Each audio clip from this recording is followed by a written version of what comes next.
Guys, I know I said in previous videos that Prince never partied with Diddy, and that based on what Jason Lee confirmed, he only lent his home to Diddy for his parties. The first Diddy party I went to was at Prince's house. So you want to go to Prince's house to the Diddy party where Tyrese is performing and Demi Moore and Ashton Kutcher are swinging on swings.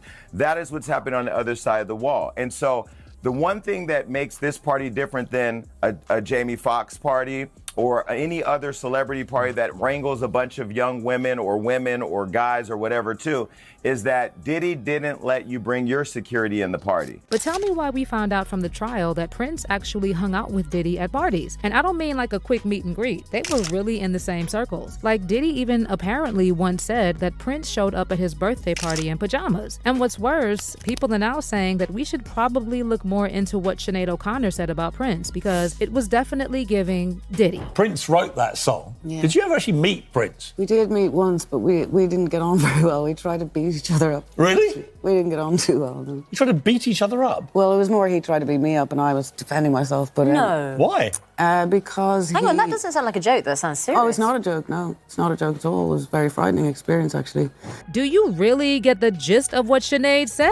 And she specifically said that she was not the only woman Prince was nasty towards. I know, calm down, Purple Army. Before y'all come for me in the comments, just hear me out. We all know Prince as this musical genius, icon, trendsetter. Nobody questioned that. But when we zoom out from the artistry, I'm afraid the picture gets a little too complicated. And it's not just Sinead, by the way. There have been whispers and stories over the years. But because it was Prince, mysterious, iconic, beloved, people kind of swept every little allegation against him under the rug. So have we been getting it wrong all this time? Was Prince just like Diddy? Basically, what the streets are saying about Prince is that the allegations he faced are the same allegations Diddy has been facing. And now that it's been made clear that Prince and Diddy actually did hang out, a lot of people are beginning to question their friendship. Like, what kind of friendship did Prince and Diddy actually have? Once we start putting the pieces together, can we ignore the pattern? Child, this is not the direction I thought this Prince-Diddy story would take, but here we are. And as usual, I will be breaking down all the juicy details. For starters, how did we find out that Prince and Diddy actually hung out? Okay, a former personal assistant to Diddy took the witness stand and told jurors that Diddy worked her around the clock and SA'd her multiple times during her employment from 2009 to 2017. She was testifying under the pseudonym Mia and said that her tenure overlapped with Cassie's incidents with Diddy. According to what Mia told jurors, Diddy kept tight control of Cassie's whereabouts, appearance, and music career, and that part of her job was to keep tabs on Cassie. She even said that she and Cassie became more like sisters, but every time they did anything without Diddy's permission, the punishment could be unpredictable and terrifying. In addition, she also recounted an incident at a 2010 party where Prince's security had to intervene when Diddy was attacking Cassie. She said that on that night, Diddy told her to stay with Cassie at a hotel to keep her company, as he told Cassie that he would be with his kids. Then Mia claimed a friend called and told her and Cassie about the party at Prince's house. The two ultimately went to Prince's party, because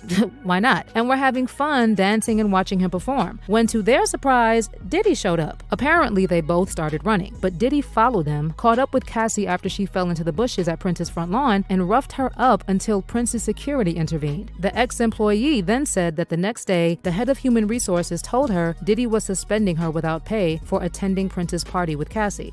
Another reminder that HR is not your friend, loves. First of all, that account by the ex-assistant made me sick to my stomach. But also, like a lot of people, I'm very curious about what prompted security to act. Was it a directive from Prince? Go stop that. Or don't let people get nasty on my property. Or did the security personnel take it upon themselves to protect Cassie? While some people have said that Prince probably told his security to intervene because he genuinely cared about Cassie, others are saying that given what we've heard from people like Sinead O'Connor, it's probably that he just didn't want Diddy to make a scene in front of people. But in a real sense, they were the same. Well, at least according to what Sinead said. Sinead was first propelled to international superstardom in 1990 with her version of Nothing Compares to You, which was a song written and composed by Prince for his side project, The Family, in 1985. Her iconic version of the song focused almost entirely on a close-up frame of the shaven-headed star singing with tears rolling down her cheeks. The thing is, Prince publicly praised Sinead's version of the song in various interviews and made very pleasant remarks about the cover. But over the years, Sinead claimed that Prince was furious at her success and had summoned her to his property in Hollywood for a dressing down. Well, first of all, she said that Prince didn't like people covering his songs. Secondly, she said that he had all these female proteges and he was annoyed that she wasn't one of them. And third, her manager had been Prince's manager, and they were involved in a legal case and she was caught in the middle. Then she claimed that Prince's butler had pressured her to eat soup against her will and that Prince had challenged her to a pillow fight, only to find out that there was a hard object concealed in the pillow. She also said that as she tried to leave his mansion, Prince physically blocked her and dragged her toward his car, prompting her to flee on foot to a neighboring home and desperately ring the doorbell, at which point Prince backed off. Well, Sinead described Prince as a beautiful artist, but she also said that he was someone who was into some dark substances and had a very dark side. And according to her, a lot of women would confirm the allegations if they had the courage.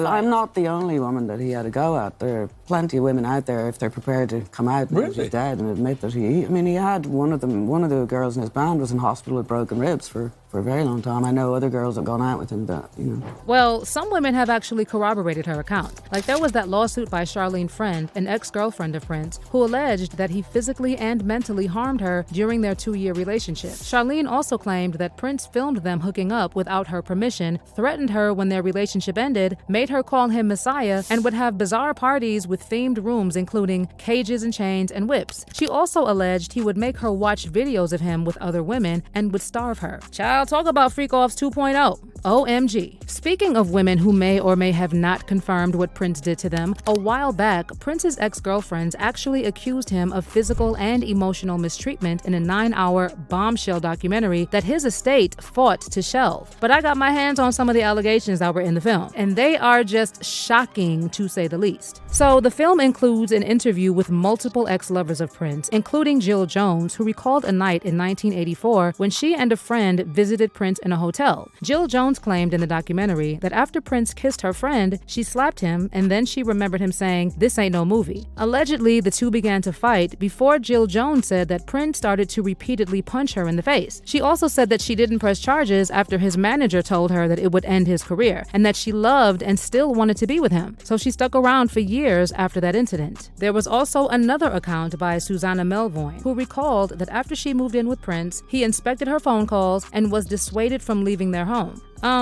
Narcissist much? In addition, the film also reportedly includes an interview with Prince's ex-wife, Maite Garcia, and the documentary followed their meeting after he saw videos of her belly dancing when she was 16 and he was 35. Like she was just 16 and living in Germany when her mother submitted a video of her belly dancing to Prince, which allowed her to spend some time backstage at one of his shows. Apparently, the two immediately hit it off, and a year later, Garcia was living with Prince at his Paisley Park compound in Minnesota, where he became her legal guardian with the approval of her parents. The relationship eventually became intimate, one that Prince initiated by informing Garcia one day that it was time for her to go on birth control.